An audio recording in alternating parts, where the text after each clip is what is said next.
Hi everyone, I'm Sarah Karabi. I'm a first year MSc Conservation Practice student at Cardiff University. In this video, I'm going to talk you through how to take UV and infrared photographs using the Cardiff University lab setup. Then I'll show you how to post-process those images using the university provided software, which is the Adobe Creative Cloud, specifically Adobe Photoshop 2022 and the Camera Raw plugin.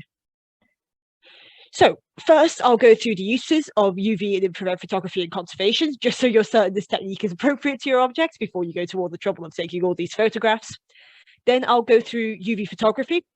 I'll show you how to use the UV photography setup. I'll show you how to set up the Pentax K5-II cameras to take UV photographs. That's the model we have the most of in the lab. It's certainly the one I've used to take all my UV photographs, and that's just from grabbing random cameras out of the locker each time. Then I'll show you how to post-process any photographs you take in Camera Raw. Then after that, I'll go on to infrared photography, which is a little bit more complicated. I'll show you the specialist camera the departments had converted to take infrared photographs and how to set that up to take those photographs. Then I'll explain how to post-process infrared images for conservation purposes. This requires the download of two additional Adobe apps, which are the Adobe D&G Converter and Adobe D&G Profile Editor. It sounds complex, but don't worry, it's easier than it sounds once you start, and it's definitely worth doing the processing properly. So this video is designed for first years on the MSc Conservation Practice programme who've just been hit in the face by a load of new equipment and software they've never used before, and are feeling a little bit overwhelmed. So I'm going to explain everything as thoroughly as possible. For those of you who are first years watching this, it does get better. Just keep doing your best. Ask as many questions as you want, no one minds answering them, and make use of office hours. You got this. I'm pretty sorry about how thoroughly ancient that meme is. I did my best, but like, it's a dog, so you can't complain that much. So what are UV and infrared photography used for in conservation? We'll start with UV. Many organic materials absorb UV light, so and then emit that UV light, so that causes them to fluoresce under it. So UV photography can be used to detect organic repairs to inorganic surfaces, or alternatively, inorganic repairs to organic surfaces, such as, say, oil paints that have been applied later over the top of a layer of varnish on a painting, as well as fungal growth and certain pigments or inks that have since faded. It's particularly associated with the detection of zinc and titanium white, which are modern pigments, so that can indicate later repairs or restoration, or maybe that an object or an art piece is a fake. UV photography is most widely used in art conservation and often to kind of analyze artistic methods. So the brush strokes, the way the artist has applied the canvas, sorry, I'll be weird, the way the artist has applied the paint to the canvas, and so on. Our labs use UVR, so that's ultraviolet reflective photography, which means that the standard lens filter on the camera is just replaced by a specialist UV filter, which allows in UV light. This works best for looking at faded paints and inks and for detecting zinc and titanium white. It does also detect organic adhesives, solidants, and varnishes of various kinds. And the reflected light will be different colours depending on the compound involved, as well as mould, though to a lesser extent than other photography methods like UVF, which is UV fluorescence photography.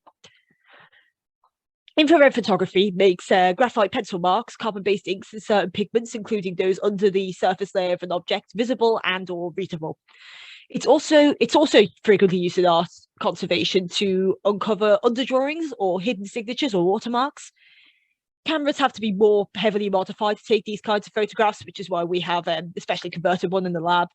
So the UV filter and say like things like the color filter array have to be removed. Both UV and IR photography are non-destructive, which is really useful when dealing with objects where taking samples risks compromising the significance of the object, or if the object is particularly fragile. Okay, so we'll start off with UV photography. I figure it's worth starting by letting you know where everything is in terms of the UV photography lab setup. So you've used the campus of the photography lab, which is room 225. You can access the UV photography lab through that room, so remember to book photography via the online booking form for when you're planning to go in. If you don't bookmark for your slot or mark isn't available, you'll need two keys. One to open the camera locker and the other to open up the darkroom. The key to the camera locker is in the locker by the windows in lab 319 and is conveniently labelled. The key to the darkroom is the same as the standard student access key you'll use to get into 319 if your key card isn't working, and places like the microscopy lab. So make sure you email Abby Rutherford in the school office about getting one if you haven't got one already. Remember to take the UV colour chart when you take your object to be photographed. This is what it looks like. Here's the package it comes in. As you can see, it's quite expensive, so it gets stored in the safe. Email Phil Parks so that he can get it out in time for your photography. Don't let it be expensive to put you off, though. It's not going to dissolve in your hands. So just keep it in its box with a nice piece of foam behind it and in the plastic bag when you're not using it. Keep it away from edges so it doesn't fall and situations where something might fall on it. So it's just a bit like how you treat your conservation object, really. So, here's your Pentax. I'm going to start by quickly running through some basics and some FAQs for people like me who forget and then panic and go up to Mark asking questions like, Mark, what am I doing? Please help me. So the first thing you want to check before you start is that you've actually got an SD card in the camera, because otherwise your photo's not going to save. So the SD card is inside this panel here. Rest your finger on the bobbles and slide to the left. The door should come open by itself. You can see we've got an SD card in there. If there's no SD card in your camera, just feel free to steal one from one of the other cameras in the locker. There's plenty to go around, so it's not a problem. Second thing you want to check is that your camera is actually switched on, otherwise you're not going to be able to take any photographs. So here's the on-off switch here. Just turn that round, and at that point you'll be ready to take photographs. The last thing you're going to want to check is that the lens cap is off, because otherwise you're just going to end up taking photographs from the back of the lens cap. So squeeze it in the middle here, and it just comes off like that. Make sure you set the camera to take a RAW file and a JPEG. The RAW file is so that it can be edited on Camera Raw and Photoshop. The JPEG is so you can view the image quickly when you load it up on the computer afterwards and decide if it's one of your better shots and then whether you want to keep it or not. So to do that, press the menu button here. If you need to, use the 4-way controller to pan over to the camera icon and then sub menu 1. Pan down to file format. Click OK to change the file format, and what you want is RAW plus, which is RAW plus JPEG. Click OK, and then click menu to return you to the landing screen. You also want to have a timer set to a 2-second delay, so when you've got the camera on the stand, that's going to ensure that any shaking has died down before an image is taken. So when you've got back to the main landing screen, click the up arrow on the 4-way controller. That will take you to this screen. And navigate over to the little timer icon that has 2S below it for 2 seconds. Click OK, and now you've got your 2-second timer selected. Finally, and this isn't absolutely mandatory, but it does prevent you having to navigate through loads of other people's photographs when you're trying to copy your own off onto a computer, you can format the card. So go to menu again. Now this time you want to navigate over to the spanner icon, like this. Go to submenu 4. And then navigate down to format. Click OK. It will warn you that all data will be deleted. We want that, so navigate up to format, click OK. So now you've got a nice, fresh, uncluttered SD card to use. Here's a quick reminder of what aperture, shutter speed and ISO are. So aperture is the f-stop, so that's the number with the f in front of it. It refers to how dilated or contracted the diaphragm behind the lens is, so how much light it lets in. Kind of counterintuitively, the larger the f number, the narrower the diaphragmatic opening.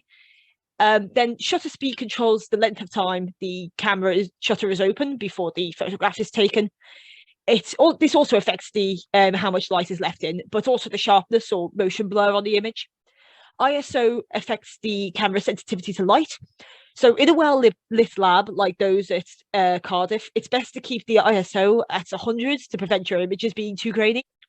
There is one camera in the lab where the ISO, for some reason, is stuck at 200, but this is low enough for it not to be too much of a problem. So if you get that camera, don't worry about it. From playing around with the camera settings, I've found that a 5.0 f-stop and about a half a second to a second for shutter speed produced the best exposure on photographs of the object I had, which was a book. I recommend experimenting with the settings yourself though, especially if the object you have is very, very different to mine. You can adjust the settings via the wheel on the left of the camera, either by setting the camera to AV priority, which means you adjust the aperture and then the shutter speed auto adjusts to match that, which is great if you don't want to be adjusting too many different things at the same time. or you can go into manual mode, which allows you to adjust the aperture and the shutter speed separately. So you can do this by holding down the button at the centre of the wheel and then turning the wheel to either AV, so aperture priority, or to M, which is manual. Then turn the dials on the right hand side of the camera to control the shutter speed and the aperture. So the dial on the front of the camera controls the shutter speed. You can see it changing on the LED screen there. And this dial, which will be facing you as you take photographs, changes the f-stop, which you can see changing there. In terms of what you need to do specifically for UV photography, once you're in the UV lab, make sure you unscrew the filter on the front of your camera and change it out for the UV filter, which is in the translucent box to the side of the stand. Screw the camera to the stand, use the spirit level to ensure the camera is flat, adjust the height using the handle, then put your object on the stand, adjust the settings, and use the viewfinder and twist the zoom and focus rings to ensure your image is in focus as normal. Now, before you do anything else, put on the UV safety specs. These will protect your eyes from the UV radiation. Then turn on the UV light system. This is done through 2 switches at the base of the stand. Get back on the stool first, then turn off the lights on the wall to the right-hand side. The red light at the top can be left on or switched off, it doesn't matter. Then press the shutter release button above the on-off switch to take your photographs. So, you've taken your images and you've got them onto a computer. To post-process them, click on the PEF, so that's the RAW file, and it should open up in Photoshop and then boot into Camera Raw within that for you. So I've already opened up my image in Camera Raw here. If you need a reminder, Camera Raw allows for sort of simple initial photo editing before you do more artistic things like cropping and adding scales in Photoshop. These kind of edits could be made in Photoshop, but Camera Raw has a simpler and more intuitive interface for you to adjust things like exposure, contrast, and lighting kind of quite easily.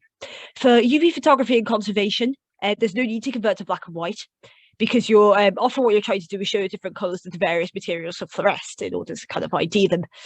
Here's a nice image from the Museum of Fine Arts, Houston, just as an example. UV photographs of this type will often have a purple or blue cast over them. Don't worry about correcting this as you would normally on a visual light spectrum photograph. It's more important that you get the original colours right. Instead, just adjust these sliders up and down depending on what you're looking for from your UV image. So just kind of as you normally would do for visual spectrum photography. So I want to bring out the pen marks here on this inside book cover to get a better idea of what some of the signatures say. My image, it's a little bit dark. So I'm going to put this exposure up a little bit. There we go. That's a bit better. And then maybe if I put the contrast up, don't want to over process it at the same time. So maybe about here we'll do highlights. No, that's too bright. You can't see what's going on with the UV card at the bottom. So highlights are gonna sit a little lower. They're gonna sit about here. Shadows, the same thing. Shadows I want to keep the edges of the board in focus. So I'm gonna put them up to 34 there. Whites can kind of be left where they are. I'll just type it in here. Blacks, it might be worth trying to get the ink to stand out a little bit more. I put blacks about there. Yeah, you can see some of the ink a little bit more there as well. Okay.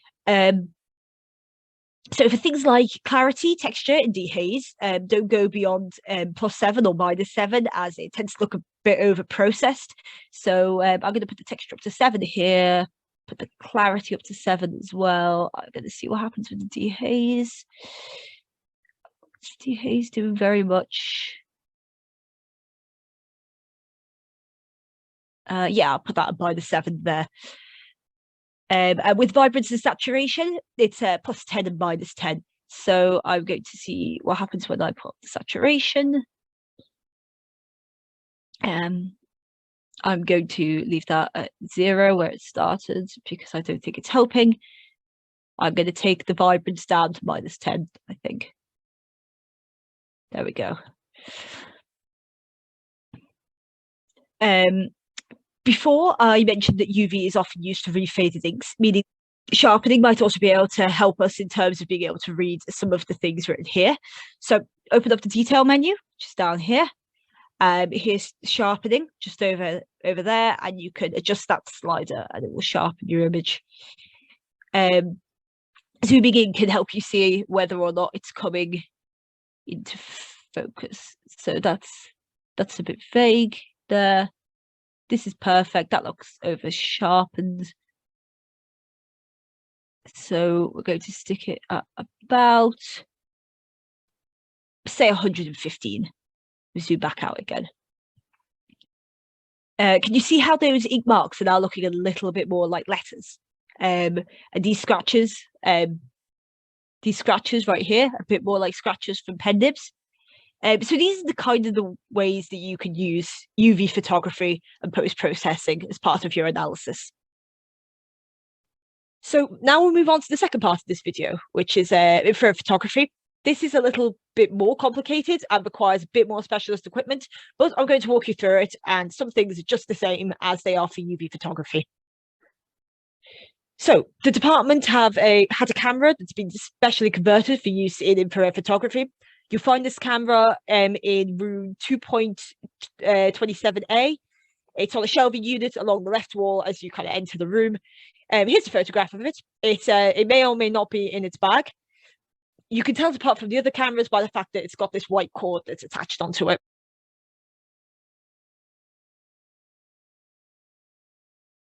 It's Nikon, so the menu layout is a little bit different to the Pentax. In order to take RAW plus JPEG images, like you did for UV photography, you need to press the menu button at the top left of the camera screen. Now, the nice thing about this camera is that it's touchscreen. So if you need to, press the little camera button on the left, click on image quality, and then click on NEF RAW plus JPEG. Normal will do fine. Set the timer, press menu again, press the little pencil icon down here if you haven't already. Then click on option C, which is timers / AE lock. Then self-timer, option C3. And then set the timer to 2 seconds. Already have selected for us. If you're taking more than one photograph, because the timer will only set for one photograph otherwise, you can change the number of shots here. And you could adjust that, as far as I'm aware. Yep, as high as 9. Click OK. In order to actually take those shots, you'll need to press the little button just on the side here before you actually start photographing. To format the memory, press menu, then the spanner icon, then format memory card. This has already been formatted quite recently, so that's not an option for you to do at the moment. Another thing to remember with this camera, based on my experience of being a bit gormless, is that you need to remember to retract out the lens, otherwise you'll get an error message saying that the lens is retracted and you won't be able to take any photographs. To do that by just pressing down on this button here on the side of the lens, twisting it out, just like that. There you go.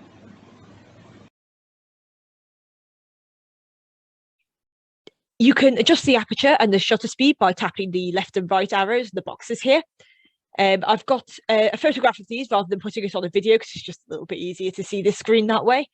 From experimenting with the settings, I found an aperture of 16 and a shutter speed of 1/8 of a second have worked best. But again, feel free to play around and see if you can find settings that are maybe better suited to your object. The infrared camera is also used in the darkroom. The setup is pretty much the same as that used for UV photography, except you don't use the UV lights, so no need for safety specs. Again, you can leave the orange light on, or you can turn it off. I left it on. And remember to put the flash on the camera. You can do that by pressing the button with the lightning bolt-shaped arrow on the left side of the camera. Okay, so now we're on to post-processing those infrared images you've taken. In infrared photography for conservation, we're aiming to produce a black and white image, like the one at the top here, not the sort of pale pink and pale blue ones that photographers will kind of produce for artistic reasons. Now, the problem with just using the camera raw presets is that the color temperature slider does not actually go down far enough to really get rid of the red cast on the photograph. Do you see how it's still got this red color cast over it? And when I get to a low enough temperature, it doesn't completely get rid of the color cast, but it shifts it from red to blue. This is actually much better than it was. I know there was an update to Camera Raw sometime in December 2021, and I can't find changes to the color temperature slider among the list of updates. But when I first tried to use Camera Raw to produce a monochrome image, I couldn't get closer than, say, like a purple kind of cast. Arguably, a color temperature of about let's have a look. Maybe 3,350 is about passable, but as you can still got a little bit of a sort of a purple cast going on with it. It's not pure black and white, so it seems to be quite hard to get a clean grayscale even with the update. In order to do this, you'll need to download Adobe D&G Profile Editor, and in order to convert the infrared images into the right file types, so they can be converted in turn then into camera profiles, you need to download D&G Converter. Now, you can download both of these programs from the same page on the Adobe website, but it's a little difficult to find. So if you Google D&G Profile Editor, just like I've done, the Adobe Help Center page for digital negative should come up. Click on that and then scroll down to D&G Profile Editor, September 2012. Here it is. And download as appropriate to your device. It's an old piece of software, but it's the one you need. There's others with similar names, but they're actually completely different pieces of software with different interfaces. Then scroll down to downloads, just further down the page. Here we go. And download D&G Converter, again, as appropriate to your device. The first thing you'll need to do is convert your image into a D&G file. So open up Adobe D&G Converter. In the first box, select the images to convert. And you do this by selecting the folder and then selecting the file that your image is in. The program will convert all the images in that folder. So if there's only a couple of your infrared photos that you want to post-process, make sure you have them in a separate folder first, like I've done. In the next box, which is select location to save converted images, you can either save the converted images in the same location or in a different location. So I'm going to say save them in a different location today. So then in the third box, you can choose a new name for the files if that's necessary or helps you to find them again. So I'm going to call this project report converted DNG. And then at the bottom, click convert. So you the conversion was successful. So click OK, and then you can exit.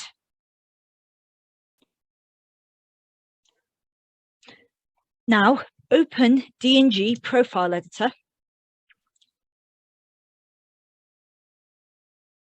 And within that, open your nice newly converted D&G file.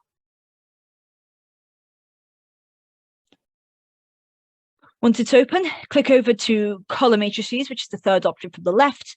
Go down to White Balance Calibration and pull the temperature slider down to around -90.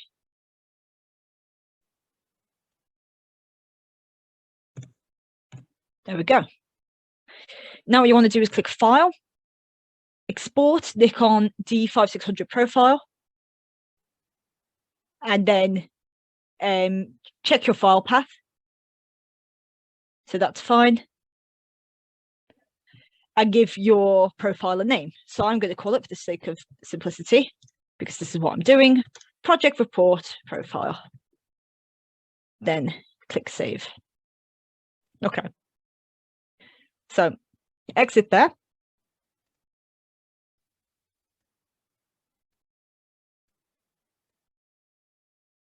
I'm going to save the recipe as well, just in case something goes wrong. So I'm going to call that project report. Oh dear, that went horribly wrong. Project report profile recipe. Click save. Okay, then what we're going to do is open back up our original file, the NEF file. So double click on that, should boot back into Photoshop and then Camera Raw. So before you start looking for your new profile, all you need to do is go back to the profile that you've just created. You need to right click, go to new, and then go to compressed zip folder. Drag and drop your DCP file into this new compressed zip folder.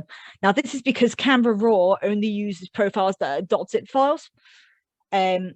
So if you try and import something that's not a .zip file, it's not going to import. So I'm just going to rename it for the sake of logic and convenience.